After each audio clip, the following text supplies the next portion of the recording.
Assalamualaikum warahmatullahi wabarakatuh. Apa kabar kalian? Semoga kalian baik-baik saja dan tetap diberikan kesehatan oleh Allah Subhanahu wa Ta'ala.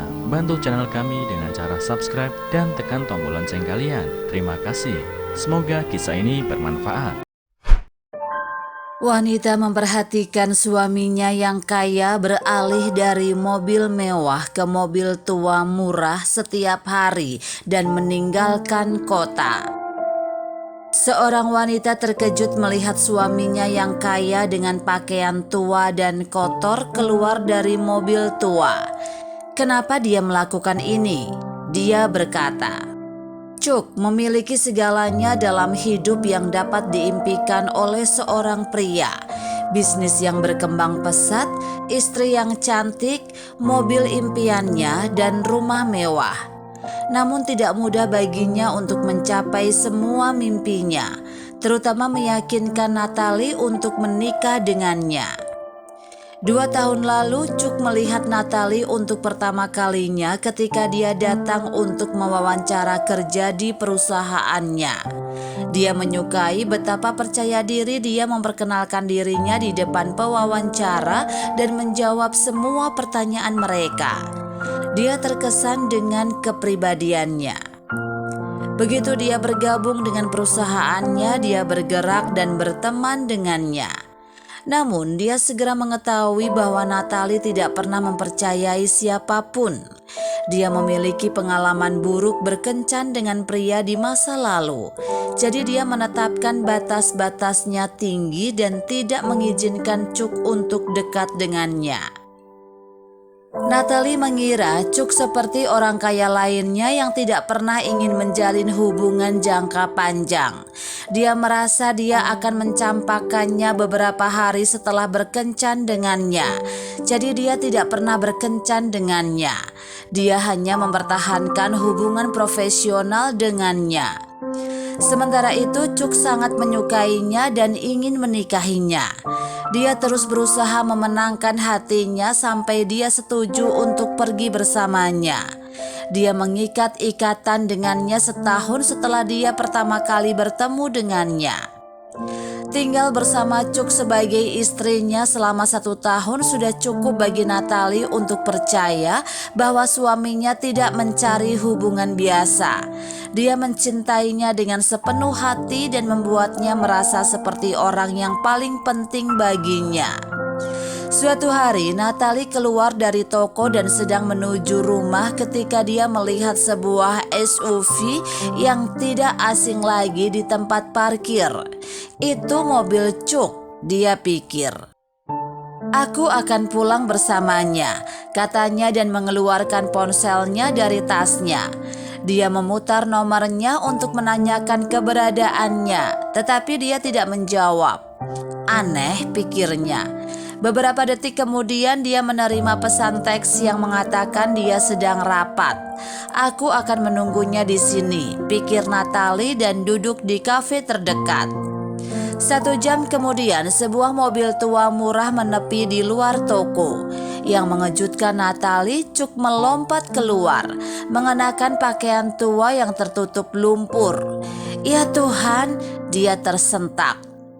Cuk adalah tipe orang yang tidak akan pernah berkompromi dengan gayanya. Dia selalu mengenakan pakaian terbaik, rapi dan dibersihkan dengan sempurna.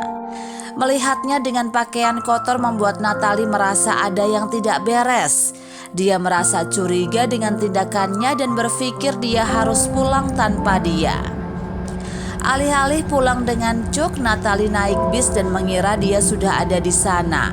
Namun ketika dia sampai di rumah, mobil Cuk tidak ada di jalan masuk.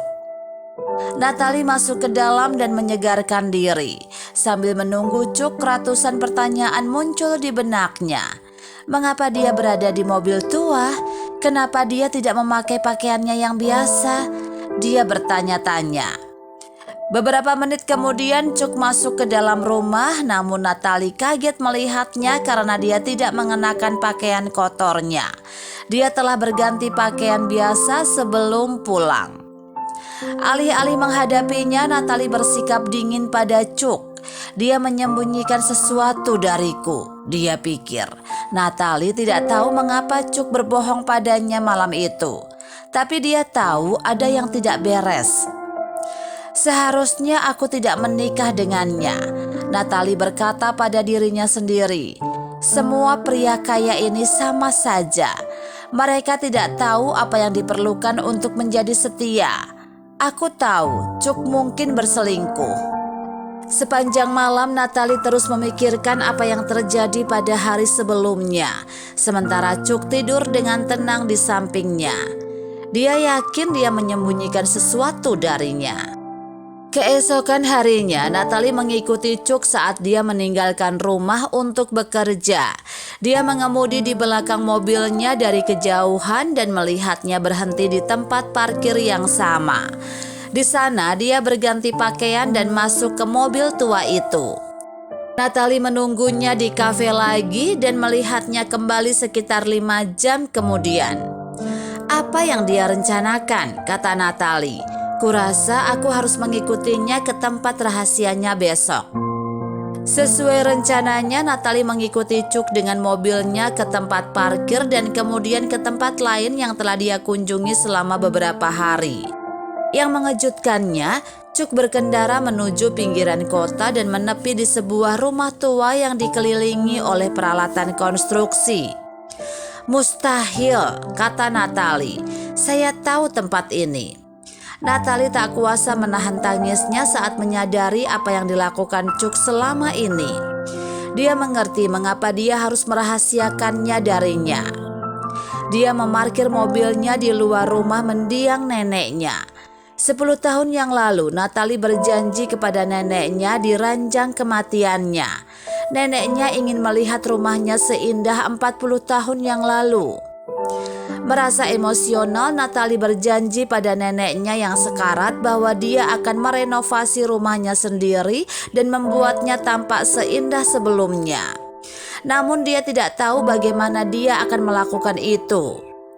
Berdiri di luar rumah tua neneknya, Natalie bertanya kepada Cuk bagaimana dia mengetahui keinginan terakhir neneknya. Aku membacanya di buku harianmu, Natalie. Aku Cuk. Aku tidak pernah ingin memberitahumu tentang itu karena aku tahu kamu tidak akan membiarkanku membangun kembali rumah. Kamu pikir itu urusanmu. Itu sebabnya kamu tidak pernah membaginya dengan siapapun. Tapi kamu tidak harus melakukan ini, Cuk, kata Natalie. Aku tidak ingin kamu berusaha keras untuk menyelesaikan masalahku. Masalahmu adalah masalahku, Natalie, katanya. Kemudian Cuk mengaku diam-diam datang ke rumah ini dan mengenakan pakaian lamanya untuk melindungi pakaian barunya. Dan aku membeli rumah tua, jadi aku tidak perlu mengendarai SUV-ku di tanah ini, katanya. Aku tidak menyewa tukang karena aku tahu kamu ingin membangun rumah sendiri. Dan itulah yang aku lakukan, jelas Cuk. Tapi Cuk, Natalie, aku hanya ingin membuktikan kepadamu bahwa hidupmu dan masalahmu adalah hidupku dan masalahku. Janjimu adalah janjiku, kata Cuk. Setelah mendengar kata-kata itu, Natalie mulai terisak dan memeluk suaminya. Terima kasih atas semua yang kamu lakukan untukku, Cuk, katanya. Aku sangat beruntung memilikimu dalam hidupku. Apa yang bisa kita pelajari dari cerita ini?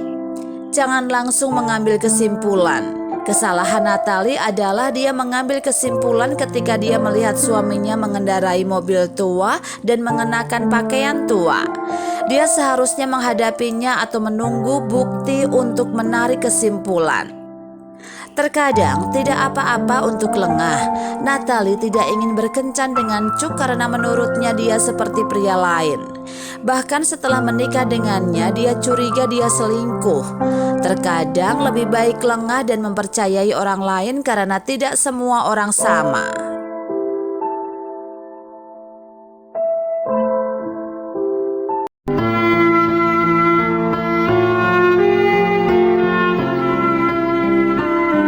Assalamualaikum warahmatullahi wabarakatuh. Apa kabar kalian? Semoga kalian baik-baik saja dan tetap diberikan kesehatan oleh Allah Subhanahu wa taala. Bantu channel kami dengan cara subscribe dan tekan tombol lonceng kalian. Terima kasih. Semoga kisah ini bermanfaat.